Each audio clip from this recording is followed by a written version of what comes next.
নমস্কাৰ বন্ধু বান্ধৱীসকল সকলোকে পুনৰবাৰ স্বাগতম জনাইছো আজিৰ নতুন এটা ভিডিঅ'লে আৰু আপোনালোকে হয়তো কালি 10,000 টকা লাভ কৰিলে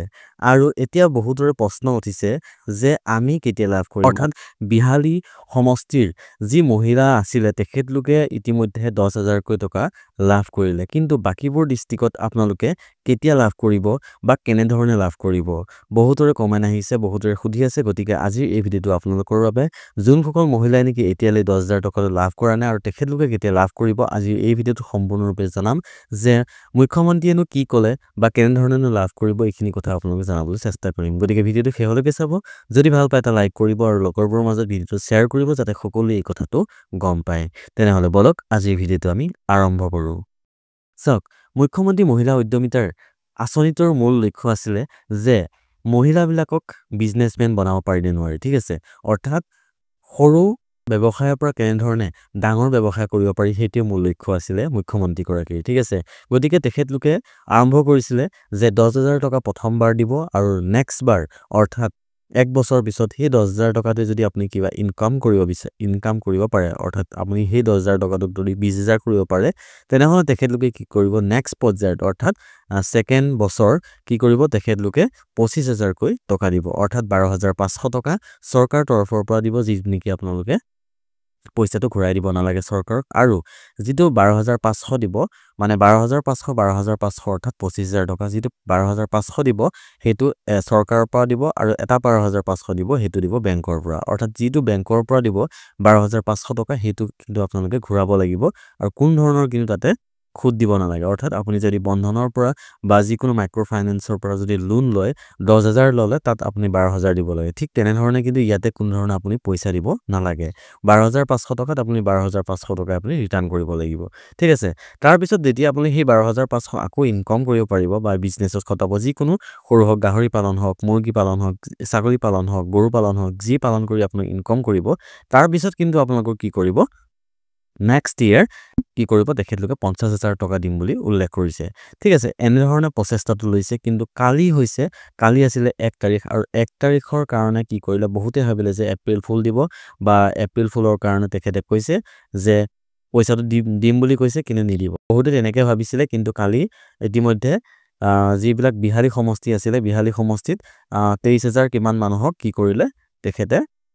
চেক প্ৰদান কৰিলে মুখ্যমন্ত্ৰীগৰাকী চেক প্ৰদান কৰিলে 10,000 টকা দিয়া এতিয়া প্ৰশ্ন হয় যে বাকি ডিস্ট্ৰিক্টবোৰত আপোনালোকে কেতিয়া পইচা লাভ কৰিব ঠিক আছে আৰু বাকি ডিস্ট্ৰিক্টবোৰত আপুনি যদি চাবলৈ বিচাৰে তেনেহলে আপোনালোকে এই যেটো MMUA পোৰ্টেলত আপুনি গৈ চাব পাৰে কিমান মানুহৰ এপ্ৰুভ হৈছিল তাৰ পৰাও কিন্তু কিছু মানুহৰ কাটা দেখা গৈছে ঠিক আছে অৰ্থাৎ ইয়াৰ পৰাও ৰিজেক্ট লিষ্ট কিন্তু বনাব যে ইয়াতে গুটেখিনি লিষ্ট যে আছে আপোনালোকে ধৰিলক ইয়াতে যে দেখিছে ইয়াৰ পৰাও কিন্তু বহু মানুহৰ কথা গৈছে বুলি মই গম পাইছো ঠিক আছে আৰু এতিয়া আপোনালোকৰ ইয়াতে কিন্তু কোনো ধৰণৰ নতুন লিষ্ট আহা নাই কাৰণ এটোৰ ওয়েবসাইটটো আপোনাৰ 17 তাৰিখে লাষ্ট আপডেট কৰিছিল তাৰ পৰা কিন্তু লাষ্ট আপডেট অৰ্থাৎ তাৰ পৰা কিন্তু ইয়াতে কোন ধৰণৰ ডাটা তেখেতলোকে ইয়াতে প্ৰদান কৰা নাই আৰু মন্ত্ৰী ৰঞ্জিত দাসে কোৱা মতে যে আপোনালোকৰ যি কিখন ডিস্ট্ৰিক্ট অৰ্থাৎ বিহালী সমষ্টিত দিয়া গল আৰু বেলেগ সমষ্টিত যেতিয়া মুখ্যমন্ত্ৰী তেখেতৰ মিটিং থাকিব তেতিয়া তেখেতলোকে কি কৰিব তাতে চেক প্ৰদান কৰিব অৰ্থাৎ আপোনালোকৰ যেটো চেক দিছে ন হেতু কাৰণে কি হয় বেংকৰো কিছুমান মানে বেংকত অলপ খেলিমেলি হ'ব পাৰে যেহেতু বহুত লাখ মানুহক দিব গতিকে বহুত লাখ মহিলাক দিয়াৰ বাবে কি হ'ব যদি একে দিনাই যদি চেক প্ৰদান কৰে তেনেহলে কিন্তু বেংকত বহুত ট্ৰেফিক হৈ যাব যাৰ কাৰণে কোনো ধৰণৰ লেনদেনত প্ৰবলেম হ'ব পাৰে গতিকে তেখেতলোকে কৈছে যে ডিস্ট্ৰিক্ট ওয়াইজ অৰ্থাৎ আপোনাৰ আজি ধৰিলক বিহালী দিলে কাইলৈ ধৰিলক নগাঁৱত দিলে এনে ধৰণে তেখেতলোকে দিম বুলি কৈছে আৰু তেখেতলোকে মন্ত্ৰী ৰঞ্জিত দাসে কোৱা মতে যে অক্টোবৰ মাহলৈ তেখেতলোকে ডেট লৈছে যে অক্টোবৰ মাহলৈ তেখেতলোকে কি কৰিব সকলো ৰাইজক অৰ্থাৎ যিবিলাক মহিলা আছিল সকলোকে দি শেষ কৰিব বুলি তেখেতলোকে উল্লেখ কৰিছে অৰ্থাৎ একেদিনাখনে যদি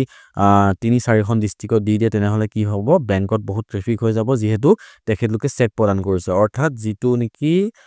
আধাৰ বেছত আপোনাৰ দিয়া কথা আছিল তেনে ধৰণে দিয়া নাই গতিকে চেক প্ৰদান কৰিছে আৰু চেকখন আপোনালোকে বেংকত জমা কৰিব লাগিব তেনেকুৱা ধৰণৰ প্ৰচেষ্টাৰ বাবে তেখেতলোকে কি কৰিছে যে মানে ডিস্ট্ৰিক্ট ওয়াইজ অৰ্থাৎ সমষ্টি তেনেকে গৈ কেনে দিব বুলি উল্লেখ কৰিছে ঠিক আছে আৰু আপোনালোকে অতি শীঘ্ৰে হয়তো আৰু কেইখনমান ডিস্ট্ৰিক্টত তেখেতলোকে হয়তো মিটিং যেতিয়া কৰিব তেখেতলোকে হয়তো তাতে প্ৰদান কৰিব পাৰে ঠিক আছে তেনে ধৰণৰ পদক্ষেপ লৈছে কি হয় নাজানো যদি ইনফৰমেশ্যন পাওঁ আপোনালোকক জনাম আৰু নেক্সট আপোনালোকে নাভাবিব যে পইচাটো আমি নাপামেই বা হয়তো তাতে দিলে আমাৰ ইয়াত নিদিব তেনেকুৱা ধৰণৰ নহয় আপোনালোকৰ সমষ্টিটো আপোনালোকে লাভ কৰিব মাত্ৰ 2 দিনমান আপোনালোকে ৱেট কৰক 2 দিনমান সময় তেখেতলোকক লাগিব গতিকে আপোনালোকে সময় ৱেট কৰক আৰু আপোনালোকে নিশ্চয় পইচাটো লাভ কৰিব আৰু বহুতে কমেন্ট কৰি আছিলে যে কেনে ধৰণে চেক কৰিব পাৰিম আমি পাম নে নাপাম বা নতুন লিষ্ট আহিছে নেকি লিষ্ট এতিয়ালৈ কোন ধৰণৰ তেখেতলোকে ইয়াতে দিয়া নাই হয়তো নিদিব চাগে কি হয় নাজানো যদি লিষ্ট আহে বা যদি লিষ্ট পাওঁ তেনেহ'লে আপোনালোকক ইনফৰমেশ্যনটো পোনপ্ৰথমে দিবলৈ চেষ্টা কৰিম আৰু আজি ভিডিঅ'টো ইমানে যদি ভিডিঅ'টো চাই ভাল পাইছে সকলোৰে মাজত ভিডিঅ'টো শ্বেয়াৰ কৰিব